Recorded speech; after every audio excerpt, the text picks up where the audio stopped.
Hi hello welcome back to my channel.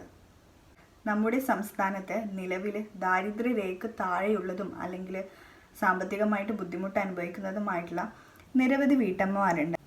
അവരുടെ അടുക്കളയുടെ ശോചനീയാവസ്ഥ പരിഹരിക്കുന്നതിന് വേണ്ടിയിട്ട് അടുക്കളയിലെ ജോലി ഭാരം കുറക്കുന്നതിനായിട്ട് തദ്ദേശ സ്വയംഭരണ സ്ഥാപനങ്ങളുടെ സഹായത്തോടു കൂടി നവീകരിക്കുന്ന കേരള സർക്കാരിൻ്റെ ഒരു പുതിയ പദ്ധതിയാണ് ഈസി കിച്ചൺ പദ്ധതി. സൗകര്യങ്ങളില്ലാത്തതോ അനാരോഗ്യവുമായിട്ടുള്ള ഒരു അടുക്കള നവീകരിച്ചിട്ട് സ്ത്രീകളുടെ ശാരീരികവും മാനസികവുമായിട്ടുള്ള ഒരു ആരോഗ്യ സുരക്ഷ ഉറപ്പാക്കുന്നതിന് വേണ്ടിയിട്ടുള്ള പദ്ധതിയാണിത്.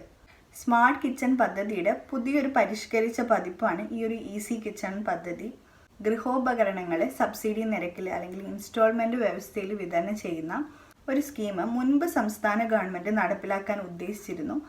അപ്പോൾ അതെന്താണ്, നടപ്പിലാക്കാൻ പറ്റിയില്ല. അപ്പോൾ അതിൻ്റെ വേറൊരു പതിപ്പാണ് ഈ ഒരു ഈസി കിച്ചൺ എന്ന പേരിൽ സംസ്ഥാനത്ത് വീട്ടമ്മമാർക്ക് വേണ്ടിയിട്ട് ഗവൺമെൻറ് നടപ്പിലാക്കാൻ പോകുന്നത്. ഒരു വീട്ടമ്മയ്ക്ക് അടുക്കള നവീകരിക്കുന്നതിന് വേണ്ടിയിട്ട് പരമാവധി 75,000 രൂപയാണ് ഇതിലൂടെ ലഭിക്കുക. അതോടൊപ്പം ഇലക്ട്രിഫിക്കേഷൻ ഉൾപ്പെടെയുള്ള കാര്യങ്ങൾ പൂർത്തീകരിക്കുന്നതിന് വേണ്ടിയിട്ട് 6,000 രൂപയുടെ പ്രത്യേക സഹായം കൂടി ലഭിക്കും.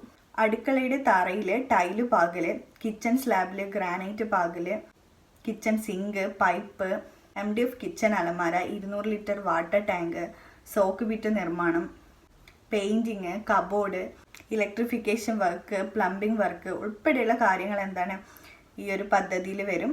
ഇങ്ങനെയുള്ള ഈ കാര്യങ്ങളൊക്കെ പൂർത്തിയാക്കിയിട്ട് ഏറ്റവും മനോഹരമായിട്ടുള്ള ഒരു അടുക്കള ലഭിക്കുന്നതിന് വേണ്ടിയിട്ട് സാമ്പത്തിക സഹായം എന്ന രീതിയിലാണ് ഗവൺമെൻറ് ഈ ഒരു തുക അനുവദിക്കുക. ഇനി ആരൊക്കെയാണ് ഇതിന് അർഹരായിട്ടുള്ളതെന്ന് ചോദിച്ചാൽ, വാർഷിക വരുമാനം പൊതുവിഭാഗത്തിലെ 2 ലക്ഷം രൂപയിലും പട്ടികജാതി വിഭാഗത്തിലെ 3 ലക്ഷം രൂപയിലും കൂടാത്തവരായിരിക്കണം. ഇനി പട്ടികവർഗ വിഭാഗത്തിന് വരുമാന പരിധിയൊന്നുമില്ല.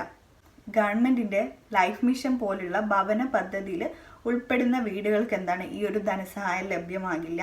ഇനി നിലവിൽ മെച്ചപ്പെട്ട അടുക്കള ഉള്ളവർക്ക് അത് നവീകരിക്കുന്നതിന് വേണ്ടിയിട്ടും ഈ ഒരു ധനസഹായം കിട്ടില്ല. ഈ ഒരു അടുക്കളയ്ക്ക് വേണ്ടി ലഭിക്കുന്ന ആ ഒരു പണം മൊത്തത്തിലുള്ള വീടിന്റെ അറ്റകുറ്റപ്പണിക്ക് ഉപയോഗിക്കാനും പാടില്ല. ഇതിനെ പറ്റിയിട്ടുള്ള മറ്റു ഡീറ്റെയിൽസും കാര്യങ്ങളൊക്കെ നമുക്ക് വരുന്ന ബജറ്റോട് കൂടി അറിയാൻ സാധിക്കും.